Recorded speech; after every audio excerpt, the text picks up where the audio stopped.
আসসালামু আলাইকুম। আজকে আমি রান্না করব উস্তে দিয়ে মিরা মাছের ঝোল। একটা মিরা মাছ নিয়েছি এখানে, আর এখানে 4-5টা উস্তে কেটে নিয়েছি পাতলা পাতলা করে, আর নিয়েছি 2টা আলু কেটে। এখন রান্না উঠিয়ে দিব। এখানে আমি পেঁয়াজ বেরেস্তা করে রেখেছি, তেল গরম হয়ে গেছে, মাছ দিয়ে দিয়েছি, মাছ ভাজা হয়ে গেছে। এখন তরকারি উঠিয়ে দিব।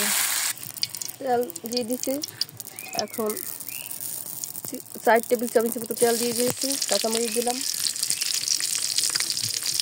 জিরা পেঁয়াজ রসুন বাটা এক করে দিয়ে দিলাম,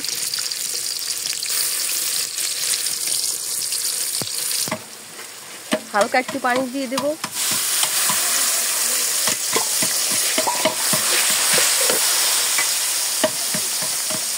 হাফ চা চামচের মতো মরিচ গুঁড়া দিয়ে দিলাম, হলুদ গুঁড়া দিয়ে দিলাম 1 চামচের মতো,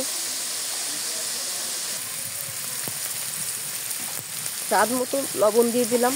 এখন মশলাটা ভালোভাবে কষিয়ে নিব। এখন আলু দিয়ে দিলাম,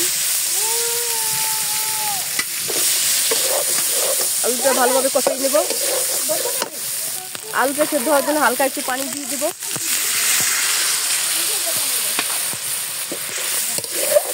এখন ঢাকনা দিয়ে আমি ঢেকে দেব। আলু আমার কষানো হয়ে গেছে, এখন আমি পানি দিয়ে দেব, ঝোলের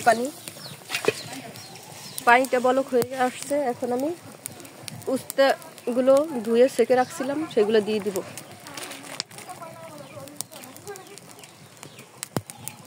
আমি এখন মাছগুলো দিয়ে দিলাম।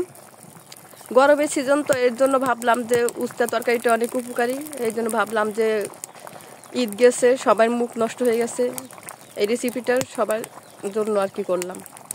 এখানে 1 চা চামচের মতো জিরা নিয়েছি, টালা জিরা, আর এখানে বেরেস্তা রসুন পেঁয়াজ। এখন আমি এগুলো বেটে নিব তরকারিতে দেওয়ার জন্য।